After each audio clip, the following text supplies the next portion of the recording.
Mbah Jum, begitulah beliau dipanggil.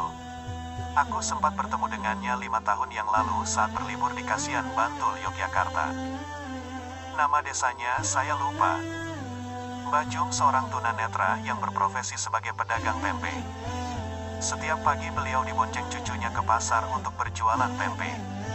Sesampainya di pasar, tempe segera digelar.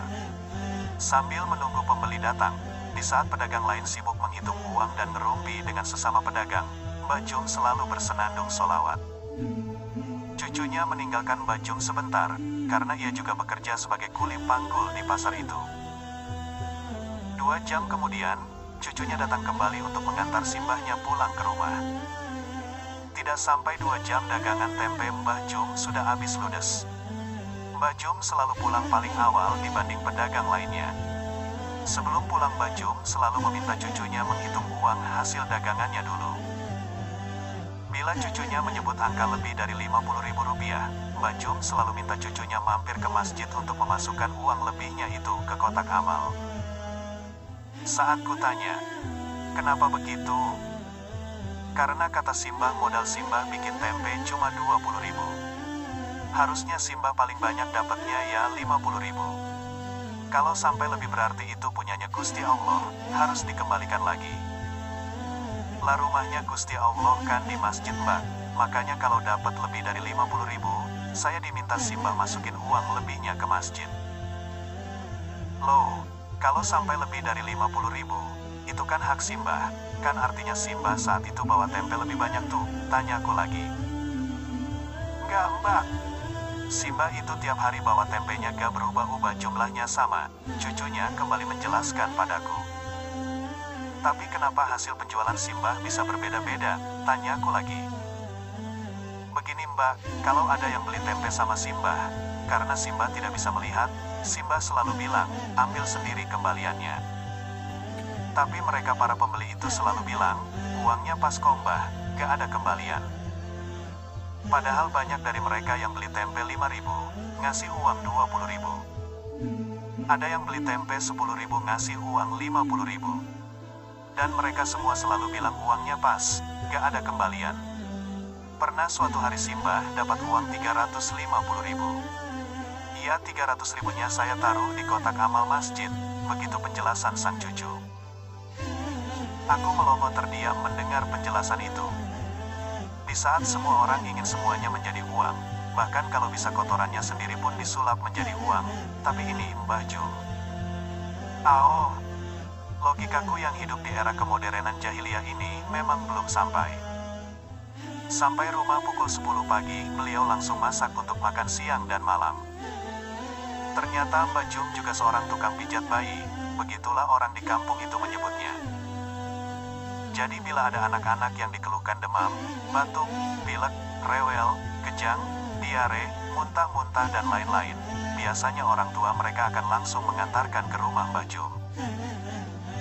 Bahkan bukan hanya untuk pijat bayi dan anak-anak, Mbah Jum juga bisa membantu pemulihan kesehatan bagi orang dewasa yang mengalami keseleo, memar, patah tulang, dan sejenisnya. Mbah Jum tidak pernah memberikan tarif untuk jasanya itu, padahal beliau bersedia diganggu 24 jam bila ada yang butuh pertolongannya. Bahkan bila ada yang memberikan imbalan untuk jasanya itu, ia selalu masukkan lagi 100% ke kotak amal masjid. Ya, 100%. Anda kaget? Sama, saya juga kaget. Ketika aku kembali bertanya, kenapa harus semuanya dimasukkan ke kotak amal? Mbah Jum memberi penjelasan sambil tersenyum. Kulo niki sakjan mboten pinter mijet. Nek wonten sing seger waras mergo dipijet kalih kulo, niku sanes kulo sing damel seger waras, niku kersane Gusti Allah. Ladadus bayare mboten kalih kulo, tapi kalih Gusti Allah, saya itu sebenarnya nggak pinter mijit. Kalau ada yang sembuh karena saya pijit, itu bukan karena saya, tapi karena Gusti Allah. Jadi bayarnya bukan sama saya, tapi sama Gusti Allah. Lagi-lagi aku terdiam, lurus menatap wajah keriputnya yang bersih. Ternyata manusia yang datang dari peradaban kapitalis akan terkaget-kaget saat dihadapkan oleh peradaban sedekah tingkat tinggi macam ini. Mbah Jum tinggal bersama 5 orang cucunya. Sebenarnya yang cucu kandung Mbah Jum hanya satu, yaitu yang paling besar usia 20 tahun, laki-laki, yang selalu mengantar dan menemani Mbah Jum berjualan tempe di pasar. 4 orang cucunya yang lain itu adalah anak-anak yatim piatu dari tetangganya yang dulu rumahnya kebakaran. Masing-masing mereka berumur 12 tahun, laki-laki 10 tahun, laki-laki 8 tahun, laki-laki dan 7 tahun perempuan. Dikarenakan kondisinya yang tunanetra sejak lahir, membuat Mbah Jum tidak bisa membaca dan menulis. Namun ternyata ia hafal 30 juz Al-Quran. Subhanallah. Cucunya yang paling besar ternyata guru mengaji untuk anak-anak di kampung mereka. Keempat orang cucu-cucu angkatnya ternyata semuanya sudah khatam Al-Quran. Bahkan 2 diantaranya sudah ada yang hafal 6 juz dan 2 juz. Kulo niki tiang kampung. Boten saged ningali nopo-nopo ket bayi. Alhamdulillah kersane Gusti Allah kulo diparingi berkah, saged hafal Quran. Gusti Allah niku benar-benar adil kale kulo, saya ini orang kampung. Tidak bisa melihat apapun dari bayi. Alhamdulillah kehendak Allah, saya diberi keberkahan, bisa hafal Al-Quran. Gusti Allah itu benar-benar adil sama saya. Itu kata-kata terakhir Mbah Jum, sebelum aku pamit pulang.